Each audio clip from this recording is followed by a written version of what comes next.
The federal courthouse in downtown Miami shimmered under a humid Tuesday sun, its marble facade reflecting the weight of the drama unfolding within. Courtroom 4B was packed, the gallery a sea of journalists with laptops poised and notepads ready, their anticipation palpable.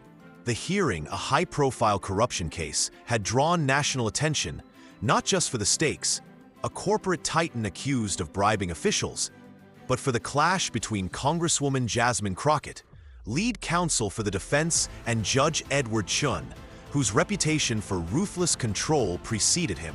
The air buzzed with expectation, as if the room itself knew a storm was brewing. Jasmine Crockett, a former public defender turned lawmaker, entered in a tailored navy suit, her presence commanding yet understated. Her sharp gaze and measured steps spoke of years in courtrooms where she'd faced down bias and won through preparation. She'd taken on the case knowing it would test her, not just against the prosecution but against Chen, a judge who'd publicly dismissed her in a prior case. 6 months of relentless work, late nights, color-coded binders, and a team of researchers had armed her for this moment. Her briefcase, heavy with evidence, held secrets that could shift the trial's course. Judge Chen swept in at 9 a.m., his black robes billowing like a warning. At 58, his rigid posture and hawkish features, wire-rimmed glasses, thin lips set in a permanent scowl, projected untouchability. "All rise," the bailiff called, silencing the room. Chen took the bench, his eyes scanning the crowd with disdain. When they settled on Jasmine, a flicker of contempt crossed his face. Before she could speak, he cut in, his voice sharp. "Ms. Crockett, I'm surprised you've taken such a complex case, given your record." The insult, veiled as observation, drew a ripple of tension from the gallery. Jasmine's expression remained neutral, her voice steady. "Good morning, Your Honor. I'm lead counsel for the defense." Chen shuffled papers, not looking up. "Let's hope you're better prepared than last time. We wouldn't want another embarrassment." The jab referenced a prior hearing where he'd interrupted her arguments and denied her motions, a public dressing down that had fueled her resolve. Journalists exchanged glances, sensing the personal edge to his hostility. Jurors shifted, noting the disparity in tone. "I assure you, Your Honor, I'm fully prepared," Jasmine replied, her Texas accent a subtle undercurrent, a sign to those who knew her that she was holding her temper in check. She stood at the podium, her legal pad ready, her pen poised, not for frantic notes, but for deliberate documentation. The gallery, packed with reporters and observers, leaned in, aware that this wasn't just a trial but a showdown. A tall woman with Department of Justice credentials slipped into the back row, unnoticed by Chen, her presence a quiet omen of what was to come. As the hearing began, the stakes were clear. Jasmine wasn't just defending her client, but challenging a judge who believed himself above scrutiny. Her preparation, meticulous and strategic, was a weapon honed to expose not just the case's truth, but the corruption lurking behind the bench. The courtroom, with its polished wood and stern portraits, stood as a silent witness to a battle that would test the very foundations of justice. The Miami Federal Courthouse's courtroom 4B simmered with tension as the corruption trial unfolded, its polished surfaces reflecting the growing clash between Congresswoman Jasmine Crockett and Judge Edward Chen. Jasmine's calm assurance, "I'm fully prepared," had met Chen's opening salvo of condescension, setting a charged tone. The gallery, crammed with journalists furiously typing and observers leaning forward, sensed the personal stakes beneath the legal proceedings. Cameras weren't allowed, but the court reporter's relentless keystrokes and the sketch artist's rapid strokes captured every nuance of a drama that was more than a trial. It was a test of justice against arrogance. Judge Chen, perched on his bench, maintained a hostile edge, his wire-rimmed glasses glinting as he interrupted Jasmine's early arguments. "Ms. Crockett, your points are tenuous at best," he said, his voice slicing through her explanation of jurisdictional evidence. "I hope you're not relying on theatrics to compensate for weak reasoning." The gallery stiffened, recognizing the unprofessional jab. Jurors glanced at each other, some frowning at the disparity. Chen allowed the prosecution wide latitude, nodding as they spoke while cutting Jasmine off mid-sentence. Her composure, however, never faltered. Her years as a public defender had taught her to weather storms without breaking. For 40 minutes, Chen's interruptions grew more brazen. When Jasmine cited a precedent to support her client's financial records, he scoffed. "That's a stretch, Ms. Crockett. Are you sure you read the full opinion?" His tone, dripping with sarcasm, drew smirks from the prosecution team. Seasoned reporters exchanged uneasy looks. Chen's behavior wasn't just strict, it was bullying. Jasmine responded with measured precision, her voice steady. "Your Honor, page 23 of our brief clarifies the precedent's application." Chen waved a hand, dismissing her. "I don't need a lecture, counselor. Move on." Her legal pad filled with deliberate notes, not of panic, but of strategy, documenting each overreach. A subtle tell, a slight tightening of her grip on her pen, hinted at the fire she kept in check. The jurors, increasingly uncomfortable, shifted in their seats, their expressions ranging from curiosity to disapproval.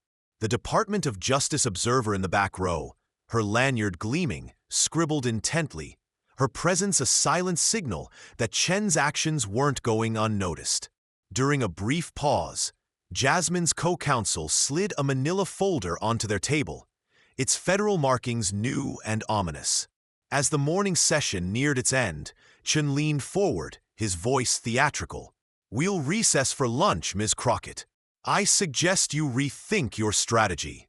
At this rate, a plea deal might serve your client better." The prosecution team chuckled openly, their confidence buoyed by Chen's bias. Jasmine gathered her materials with unhurried precision, her voice clear. "Thank you, Your Honor. I look forward to continuing." The gallery buzzed as Chen exited, oblivious to the folder's arrival or the DOJ observer's focused gaze. The air felt heavier, charged with a promise of a shift. During the break, whispers filled the corridor. Reporters typed drafts, speculating on Chen's hostility and Jasmine's restraint.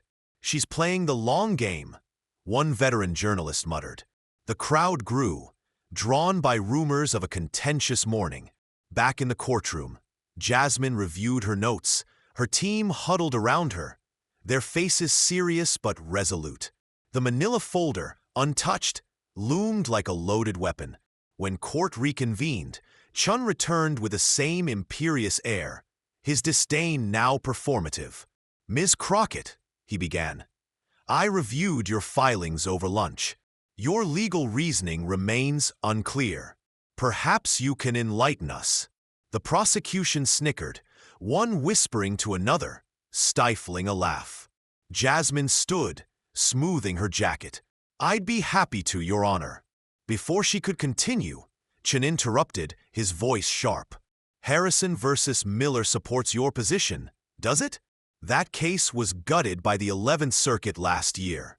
I'd expect a former public defender to keep up."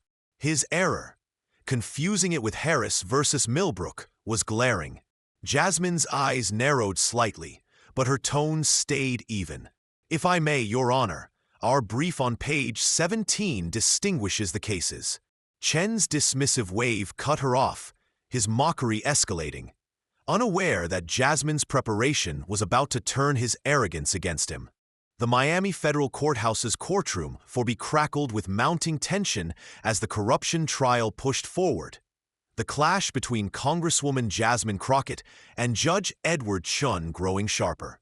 Chen's mistaken reference to a gutted precedent, followed by his dismissive wave, had exposed not just his bias but a critical error, confusing Harrison versus Miller with Harris versus Millbrook.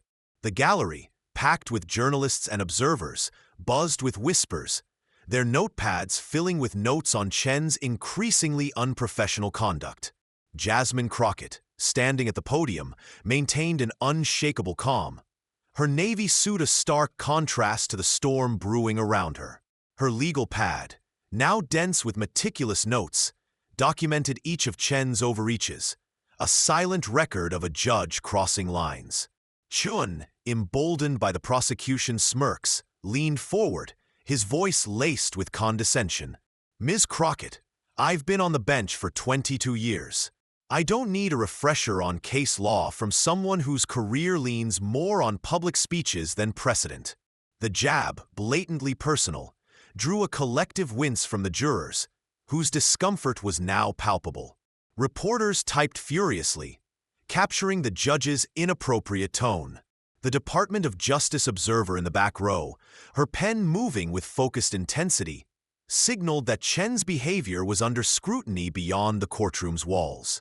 Jasmine's response was measured, her Texas accent steady. "Your Honor, I respectfully direct the court to our supplementary brief, which clarifies the precedent's relevance." Chen cut her off, his voice rising. "In my courtroom, I expect counsel to bring more than charm and political connections." The mockery, now overt, sparked unease even among the prosecution team, some of whom exchanged uneasy glances. Jasmine, undeterred, requested, "May I note my objection to the court's characterization for the record?" Chen smirked, playing to the gallery. "Note what you wish, Ms. Crockett. Objections to tone usually mean you've run out of arguments." The room's atmosphere shifted, a current of sympathy flowing toward Jasmine as Chen's hostility grew indefensible. During a sidebar, Chen leaned close, his voice low but audible to those nearby. "You're out of your depth, counselor. Always have been." The personal attack, meant to intimidate, only steeled Jasmine's resolve. As they returned to their positions, her co-counsel slid another document across the table, which she tucked into her folio with a subtle nod. The manila folder, still untouched, loomed larger, its federal markings a quiet threat Chen hadn't noticed. The afternoon session saw Chen's interruptions become routine, each one chipping away at Jasmine's arguments with theatrical disdain. "Is this your best, Ms. Crockett?" he asked after she presented financial evidence, prompting prosecution chuckles. Jurors, now openly disapproving, exchanged glances, one older woman shaking her head. Jasmine's calm persisted, her notes a growing chronicle of judicial misconduct. The court reporter's relentless typing captured every word, while the sketch artist's pencil froze moments of Chen's smug derision, images destined for news broadcasts. 3 hours in, Jasmine rose to present her defense's opening arguments, her voice taking on a new clarity. "Your Honor, before continuing, I'd like to address procedural matters that have emerged today." Chen sighed dramatically. "Ms. Crockett, we've wasted enough time on complaints. Is there something substantive?" Jasmine's eyes met his, unflinching. "There is, Your Honor. I direct the court's attention to Judicial Canon 2A, which mandates that a judge act to promote public confidence in judicial integrity and impartiality." The room stilled, Chen's expression darkening. "Are you suggesting this court has failed to uphold standards, counselor?" Jasmine's voice was steel beneath silk. "I'm not suggesting, Your Honor. I'm formally entering documented instances of procedural irregularities into the record." A murmur swept the gallery, reporters leaning forward, sensing a pivot. The prosecution team, caught off guard, exchanged alarmed glances. Jasmine gestured to her co-counsel, who wheeled in a cart with 3 evidence boxes, their weights signaling the depth of her preparation. The manila folder, now in her hand, was about to unleash a reckoning Chen couldn't ignore, as the courtroom braced for a shift that would redefine the trial. Her words, "I'm formally entering documented instances of procedural irregularities," hung in the air, a gauntlet thrown at a judge whose arrogance had dominated the day. The gallery, packed with journalists and observers, erupted in hushed murmurs, their pens racing across notepads, laptops glowing with breaking news drafts. The jurors, their earlier discomfort now replaced by rapt attention, leaned forward, sensing a seismic change. Chen's face, flushed with indignation, betrayed a flicker of unease as he gripped the bench, his wire-rimmed glasses glinting under the fluorescent lights. "Are you accusing this court of misconduct, Ms. Crockett?" Chen snapped, his voice sharp but less assured. Jasmine stood unwavering, her navy suit a symbol of her resolve, the manila folder in her hand a weapon honed by 6 months of preparation. "Your Honor, I'm presenting evidence of irregularities that undermine public confidence in these proceedings," she replied, her Texas accent steady, her tone a balance of respect and defiance.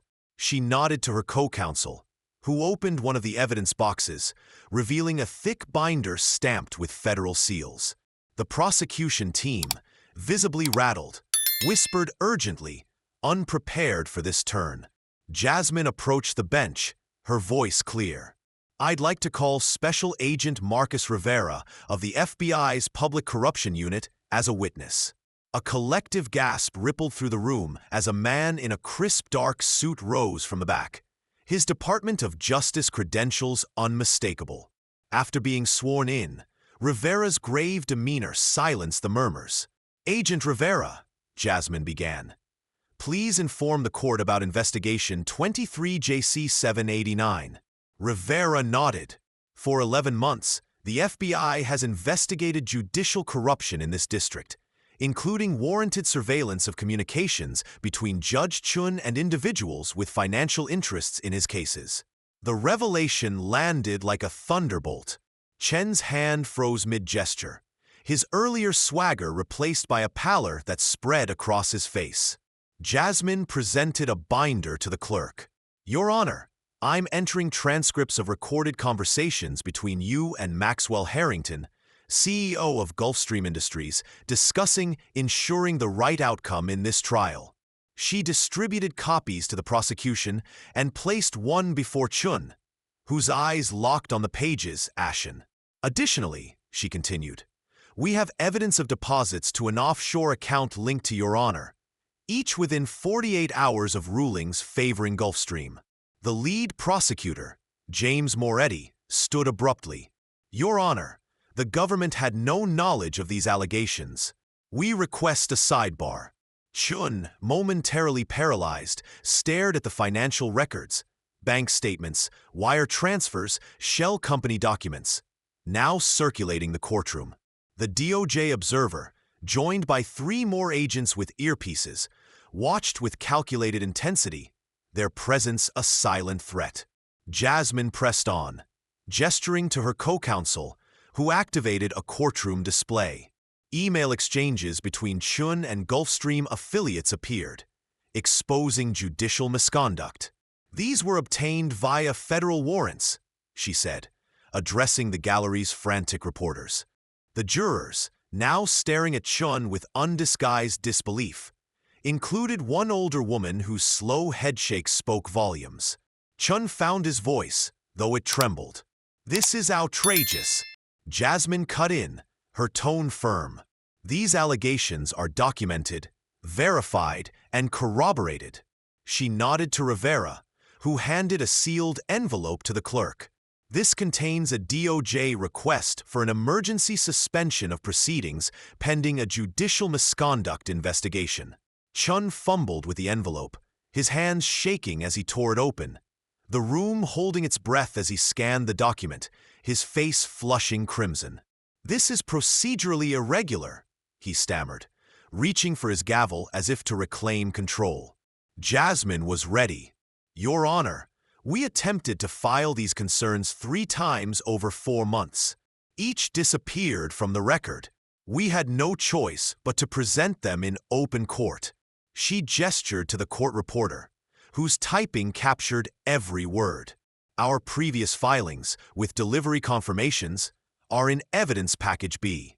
The gallery buzzed, reporters scribbling, as the power dynamic flipped.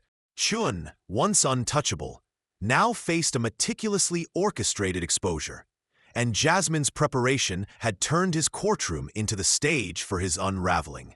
Courtroom 4B was a crucible of shock and anticipation as Jasmine Crockett's evidence, transcripts, financial records, and FBI testimony, laid bare Judge Edward Chen's corruption. Her calm delivery of a DOJ request for an emergency suspension of the trial had left Chen trembling, his gavel untouched, his face a mottled crimson. The gallery, brimming with journalists and observers, was a frenzy of hushed gasps and rapid typing, their eyes darting between Jasmine's poised figure and Chen's unraveling composure. The jurors, their earlier unease now hardened into disgust, stared at the judge, one woman's slow headshake a silent verdict. The prosecution team, blindsided, huddled in confusion, while 5 DOJ agents, their earpieces glinting, stood like sentinels, their presence amplifying the room's electric tension. Chen's stammered protest, "This is procedurally irregular," was drowned by Jasmine's unyielding response. "Our filings vanished 3 times, Your Honor. Open court ensures documentation." Her gesture to the court reporter, whose keys tapped relentlessly, underscored her strategic foresight. Chen's eyes flicked to the exit, then back to the damning binder before him, its pages exposing his meetings with Gulfstream Industries CEO and offshore deposits tied to favorable rulings. The courtroom display, still showing incriminating emails, burned into the collective consciousness, each word a nail in Chen's judicial coffin. Jasmine, her navy suit a beacon of resolve, pressed forward. "Your Honor, we also have evidence of suppressed exculpatory evidence in 3 prior cases, resulting in wrongful convictions benefiting Gulfstream affiliates." She nodded to her co-counsel, who distributed sealed envelopes to the clerk, prosecution, and judicial assistant, each containing communications between Chen and interested parties, undisclosed as required by law. The lead prosecutor, James Moretti, rose, his voice strained. "Your Honor, we had no knowledge of such communications. We request a recess to confer with DOJ representatives." Chen, his authority crumbling, announced a 15-minute recess, his voice barely audible. "Ms. Crockett, I expect full documentation when we reconvene." He retreated to his chambers, his swagger replaced by a hunched gait. Jasmine gathered her materials with precision, her legal pad a chronicle of Chen's misconduct. The gallery erupted in whispers, reporters racing to file stories. An elderly juror caught Jasmine's eye, offering a subtle nod of respect, while the court sketch artist captured Chen's ashen face, an image soon to dominate news cycles. During the recess, the courtroom swelled, word of the unfolding drama drawing more spectators. The DOJ agents repositioned near the chamber doors, their movements deliberate. Jasmine's team huddled, their faces a mix of focus and restrained triumph. The manila folder, now empty, had unleashed a storm, its contents, transcripts, bank records, emails, circulating among the clerk and prosecution. Reporters in the corridor typed furiously, their phones buzzing with updates. Judge Chen implicated in corruption scandal. The court reporter, reviewing her transcript, exchanged a glance with Jasmine, acknowledging the historic weight of her work. When Chen returned, his transformation was stark.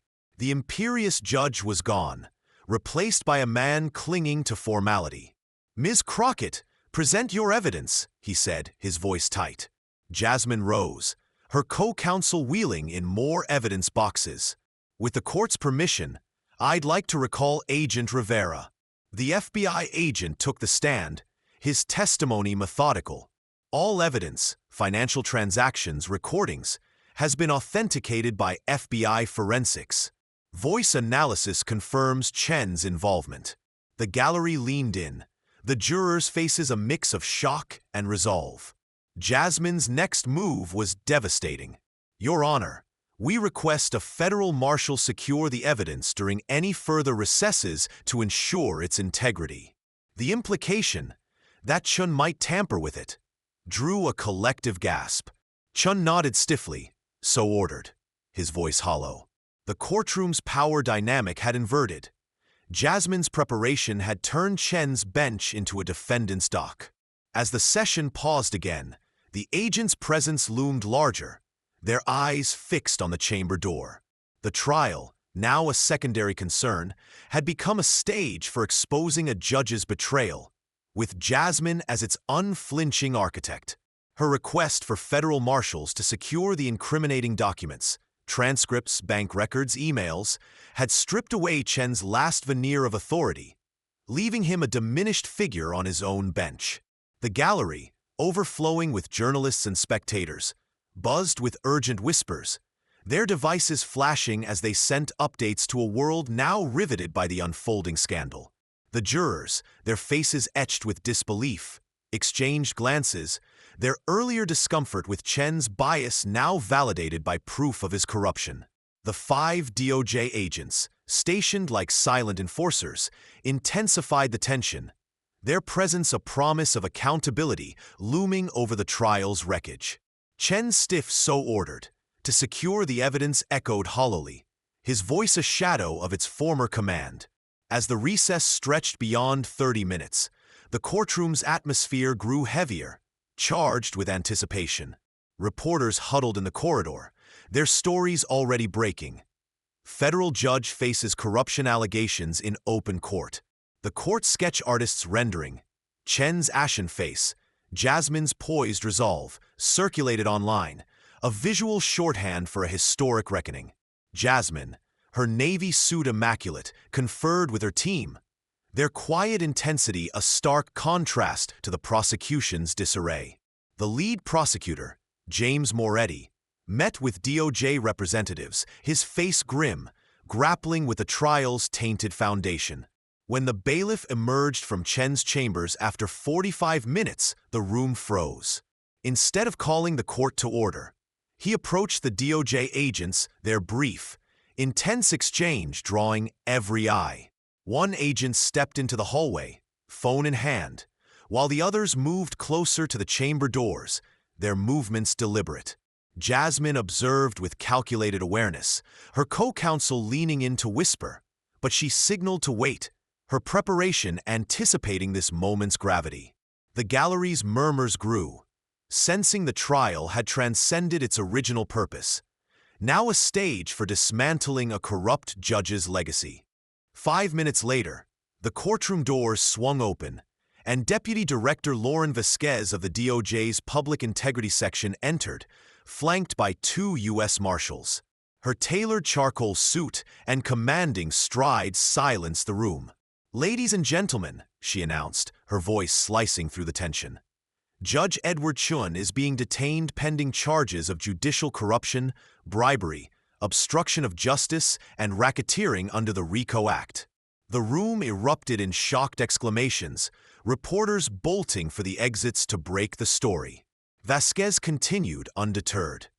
"By order of the 11th Circuit's Chief Judge, these proceedings are suspended. The case will be reassigned, and all Chen's cases from the past 5 years will be reviewed." Jurors, dismissed with the circuit court's thanks, filed out, many casting glances of respect at Jasmine, whose evidence had unraveled a judge's career. Vasquez approached Jasmine's table.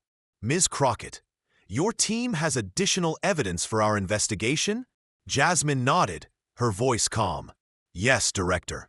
We've documented misconduct in 17 cases. My office will fully cooperate." Moretti, joining them, stated, "The prosecution had no knowledge of Chen's actions. We'll conduct an internal review."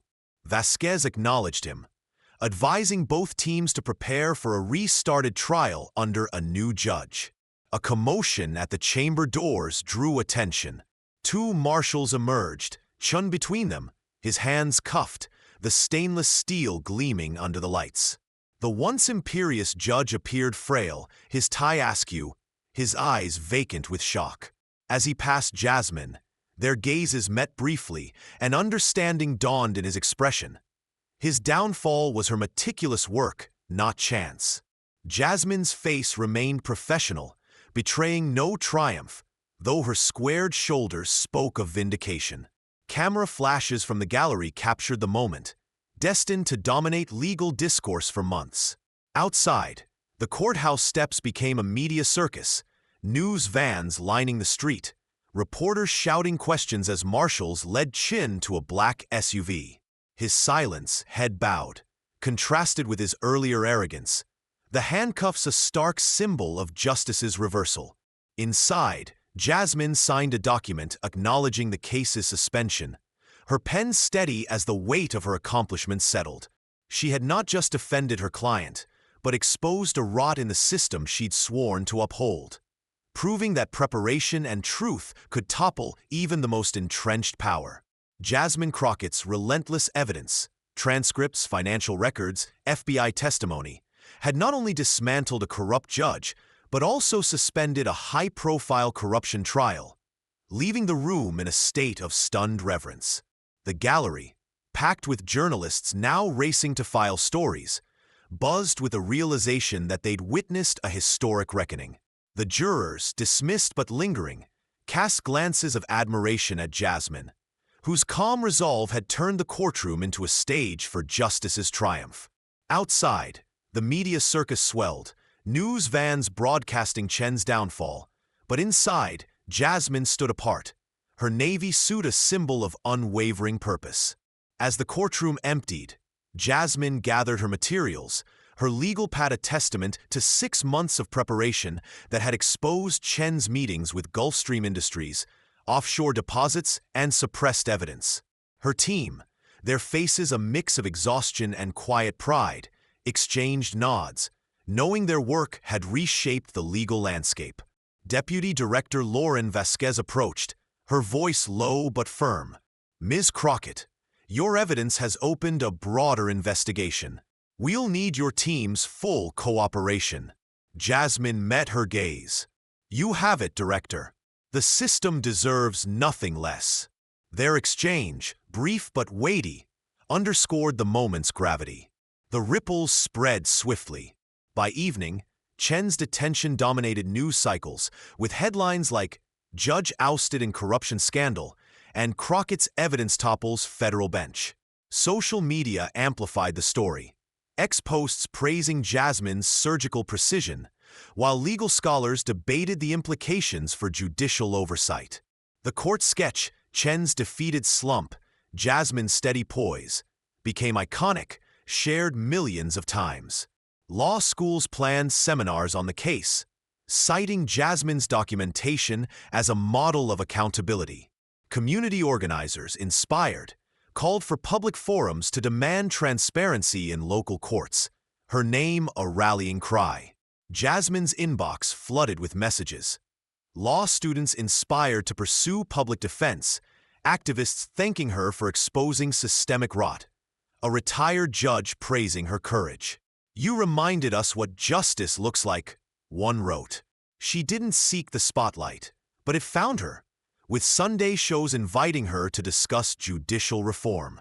Her response, a measured statement, "Truth and preparation serve justice better than power," became a mantra for reform advocates. Behind closed doors, she worked with Vasquez's team, providing evidence on 17 cases tainted by Chen's bias, ensuring his legacy would be one of accountability, not authority. The trial suspension sparked broader scrutiny. The 11th Circuit's review of Chen's 5-year caseload promised to uncover more injustices, with wrongful convictions already flagged for appeal. Prosecutors, led by James Moretti, launched an internal audit, distancing themselves from Chen's actions. The public, galvanized, demanded stricter judicial ethics, their trust in the system shaken but bolstered by Jasmine's stand. Her role as a former public defender, fighting for the marginalized, resonated, framing her not as a politician but as a guardian of fairness, her courtroom victory a beacon for those silenced by power. As Miami's skyline glowed under the setting sun, the courthouse stood quiet, its halls echoing with the day's drama. Jasmine, stepping into the evening, faced a throng of reporters but offered only a brief comment. "Justice isn't about winning, it's about truth." Her words, clipped and shared across platforms, encapsulated a career defined by principle. The moment transcended one trial, becoming a cultural touchstone. High school civics classes studied it, debating bias and accountability. Documentaries plan to feature it, framing Jasmine's evidence as a turning point in judicial reform. The legacy of Courtroom 4B was not just Chen's fall, but the affirmation that preparation and courage could challenge corruption. Jasmine's calm, rooted in courtroom scars, showed that justice didn't need bravado, only evidence. Chen's handcuffed exit, a visual of accountability, lingered as a warning to those who abuse power. For those who watched, the lesson was clear. Truth, wielded with discipline, could shift systems. Jasmine's stand, a quiet revolution, planted seeds of change, proving that one voice, grounded in justice, could echo far beyond a single day in court.